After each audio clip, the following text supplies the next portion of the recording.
hanging out in the press box in between games here on day 2 of the Southeastern Baseball Classic. We're with the voice and coach of the 4 Million Yellow Jackets, John Turner. John, we were joking before we started recording this that you said this is the closest you'll ever get to the trophy. Oh, absolutely. But you have a viable path to the trophy. No, we have a viable path. What I'm saying, if we happen to mess around and win this thing, my head coach will just take ownership of this, put it in his room, and everybody will just be able to look at it from a distance. Nobody can touch it, but it'll be his. But no, 1-0 in the tournament so far. A good test tonight against a really solid Central team that's 9-6 on the year. Really good team, solid defensively. But again, Paul VI looks like a world beater. 24 runs in 10 innings of baseball. They're 2-0. That's who we play tomorrow. Tough test, but hey, you got to still go out there and execute. No matter how good or bad you are, go out there and execute. Play a game of baseball. You never know. That's right. And I want to talk about whatever we were talking about before. Is you guys started 3-7 this year, and coming in winning 4 out of 5, 8-8 now.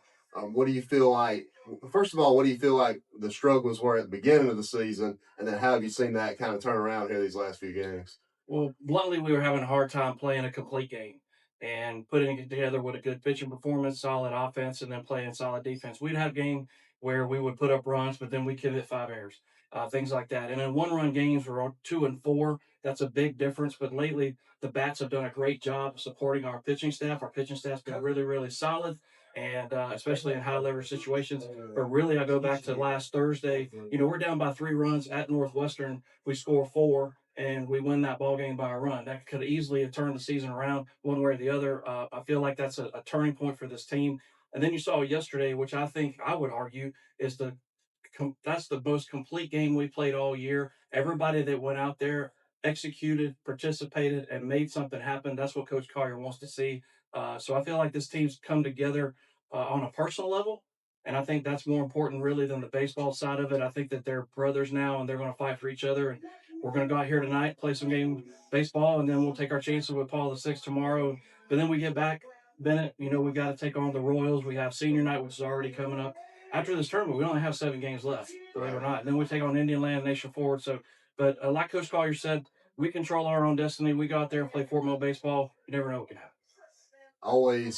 It's always an interesting. This tournament always comes up at an interesting time of the year because you're well established into the season, but there's also things to learn about your team that you can carry with you throughout the next 7 games and into the playoffs. It's really a good test against some quality competition. What's a couple of things that are going to be key down the stretch for you guys in order to have the result that you want to have throughout the rest of the year? I think you touched on one of them there, which is these spring break tournaments, opportunity for people to get reps. Guys that normally don't get a whole lot of reps are going to get thrown into situations to see how they can handle it. Put some film out there so we can teach them how to make them a better ball player. And a lot of them are visual learners, right? You put it on film, they're going to learn a little bit more and learn a bit better about it. But the other thing that I love is this tournament is stiff competition. And that's what you're going to face down the road in Region 3-5A play the next 2 weeks against Indian Land, against Nation Forward.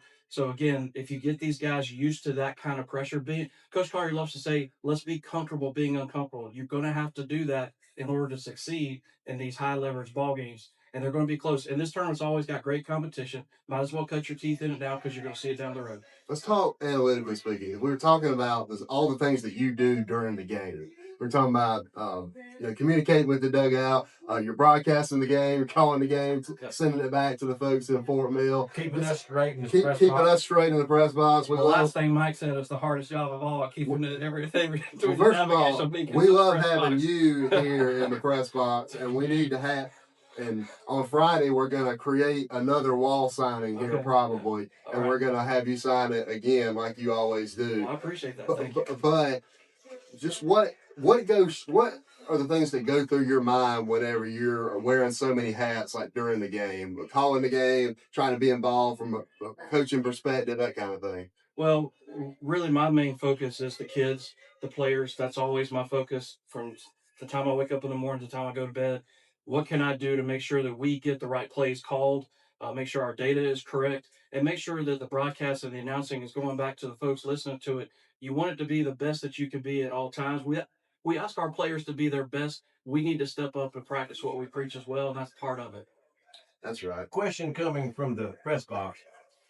Coach had 175 wins the other day, as you made known on your broadcast. How many of those wins have you been a part of calling games? Wow. So the first broadcast was March of 2018. So quick math, that means that I've been on the air for 154 of the 175 wins for Travis Collier. Which, by the way, y'all got me in trouble. He thinks that I said that intentionally, so he got the phrase, and he hates it when it gets made about him. He wants it to be about the kids. That's just who he is. And I told him, I said, I got a text from a parent that said, "What is his record?" And all I said was, he's 174 and 81. And the Yahoos in the press box took that, ran with it, and then gave him a ball and said, "Congratulations on your 105th win." He got mad at me last night over a supper table. He says, "You did that on purpose." I said, "No, sir, I did not. I swear to God, I did not do that." But that's how the press box works. And that's the one thing I love about coming here is the personalities.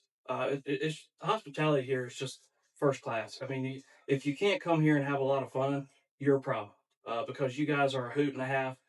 Yeah, we work hard. We do. We sweat and we work really hard up there during games, and a lot of communication goes back and forth. And to me, that's really helpful because guys like you and Mike will communicate while the game's going on. So when I go to break, we talk about different plays, different things we saw. It helps me score the game better because there's other guys in the box talking baseball, and it gives me a chance to kind of reflect a little bit.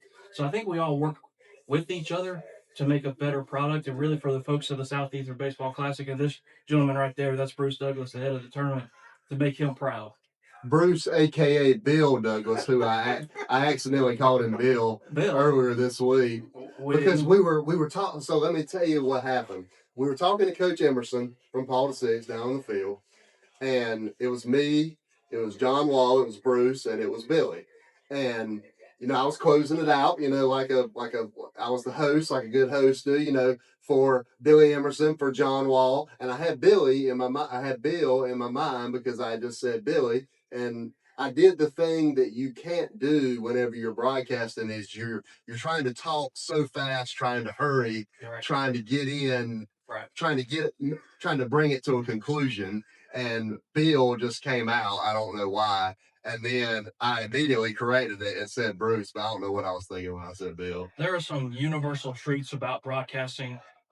Two of them is one, your brain is going to go faster than your mouth at times. That happens to everybody, and you're bound to say something stupid. I do it all the time. It's just part of the gig. You just got to just keep moving, laugh at yourself, cut yourself down, have some fun with it, get the people to laugh with you or whatever. But two things about that. First of all, I'm sure Bruce has been called worse than Bill, probably very lately. And the other thing is the list of guys that you listed in one spot at one time. That's got to be unlawful assembly in Hartsville, don't it? Where's the Darlington County Sheriff's Department when you need them? Well, I mean, I'm pretty sure Coach Emerson's taking up residence here. Okay. So, right. Well, I mean, hey, my home is where my head rests. You got to go with if that's where your home is. Go for it, buddy. oh man, what do you? Final question for you before we let you go, because you do have a game to call after Yes, all. sir, we do. It's about to start. What is the best thing to you about this week? I mean, really and truly, the people. I know I've said that already, and people can talk about the food, they can talk about the baseball. It's all great. It really is. The ballpark is unique. It's eccentric. It's great as well. The facilities, just the hospitality. But what makes it all go around is the people. And you listed those guys. And really, to me, it starts with a living legend. That's Coach Jimmy Watt. I mean, this place is called the Jimmy for a reason. This was his brainchild back in the day. This is the 26th edition of this tournament. And you look at what it's become with teams from Virginia and Maryland and South Carolina. It really is a place to be. It's a destination spot at spring break tournaments, but it's the people that makes it go around. David Coker, who's our host family, you really couldn't ask for better. They met us at the hotel, said, "Hey," him and his wife put snacks for our players, and just really and truly, we've been to a lot of different tournaments over the years, but really the people here and the way we're treated here is better than anywhere we've been. You mentioned David Coker. Have you wished him a happy birthday today? I did, and he gave me that scowl look on his face. It's kind of like your teacher when you turned in a paper and you thought it was an A, and they really think it's a C. No, he kind of he's tired of being 29 years old, and I tried to tell him we can make you 59 and we can change the number on you. That's not a problem. Well, I told him his birthday has been 5 days a week for 26 years It now. has. So Rip Van Winkle. he is really getting up there. He's really getting up there in age. He is the ageless wonder of the Southeastern Baseball Classic. I will give credit where credit's due. I would not want to be him today because his golf teams are involved in a tournament. He's got that going on with the Southeastern Baseball Classic. So he's a really busy man. He's a golf coach over in Coker down the road. That's a good school. We got some former Yellow Jackets on that team, Mikey Terraville and Tucker Gandy. So we think a lot. Nick Curtis just graduated from Coker. He's now a doctor down in Charleston. So we think a lot of Coker. We think a lot of Hartsville, South Carolina. And I love coming here. I really do. And it's the people that makes it go around. But David, yeah, he's got his hands full right now. And he's our host family, which who thought that was a good idea? I don't want to be our host family, and I'm part of the crew. So, because we are an eccentric bunch that loves to have a lot of fun and poke fun at each other, but we do work hard too. Well, we'll let you go call the game now, but one final thing that I'll say before we leave is I am also the closest to this trophy that I will ever get. That's right. Because I will not be taking this trophy home at the end of the week. That's right. But you guys have a chance to, and we wish you the best of luck. We appreciate it. Thanks for having us, and we look forward to coming back many years to come. I always love having the press box, sharing the press box with you, and looking forward to the next few days. The voice of the Hartsville Red Foxes, Bennett Gainey, y'all.